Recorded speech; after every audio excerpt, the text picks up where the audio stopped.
The entire Twilight Saga has been out on Netflix, so what better way to celebrate than by digging up some throwback tidbits about the cast, more specifically, why Kristen Stewart credits herself with Robert Pattinson's casting of Edward Cullen. Let's get into it. In case you've been living under a rock over the past week, the Twilight Saga is now available to binge at your leisure on Netflix. And yes, we are aware that the UK has been living with this luxury for quite some time now. The book-to-film adaptation of the first installment by Stephenie Meyer premiered in 2008, and by now, it's pretty hard to imagine anyone else starring as Bella Swan and Edward Cullen other than Kristen Stewart and Robert Pattinson.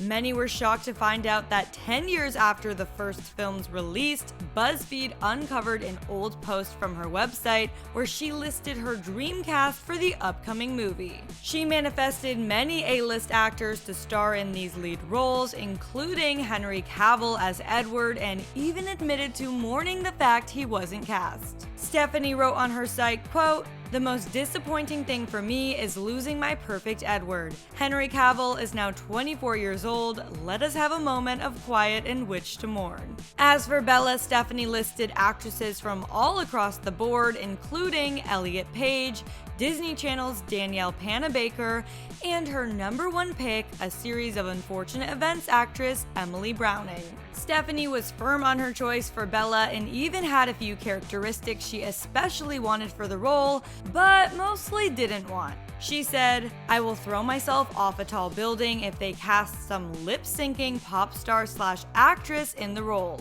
Just FYI. Well, thank God Kristen Stewart was finally cast, because not only was she mysterious, timid, and all-around perfect for the role, but while speaking to Vanity Fair back in 2008, just before the first film premiered, Kristen admitted that she, quote, "basically cast Robert for the role of Edward." She recalled, "We did one day of auditions and a bunch of guys came in. Catherine Hardwicke, the director, afterwards was like, 'What do you think? This is such a hard choice.' And I was like, 'Are you kidding me? It's such an obvious choice. It couldn't have been better. It was sort of perfect.'" Oh, and for all of you Edward and Bella shippers, Kristen also described Twilight as the portrayal of the ultimate, most epic love story that could be.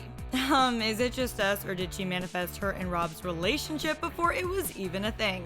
Anyway, what Kristen saw during Rob's audition was polar opposite to how Rob felt he performed, telling Vanity Fair, quote, "I was literally embarrassed walking into the audition. I had no idea how to play Edward at all. I thought that even going into the audition was completely pointless because they were just going to cast a model or something." He added that he was having a full-on panic attack before going into the test screen, but didn't cease to praise his co-star after recalling their audition. Rob said, "I really wasn't expecting the girl who plays Bella to be like her at all. Her professionalism made me keep my mouth shut whenever I wasn't acting. It further gave the illusion of being serious."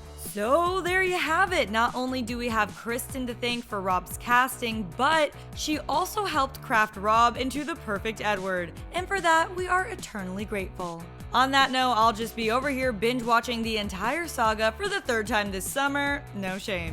To see some of the best fan reactions to Twilight being available to stream over the past week, click right over here for another clever news video. Then hop to the comments and let me know all your thoughts on the latest bit of Twilight knowledge, and if you've already finished the saga this week. Don't worry, I won't judge.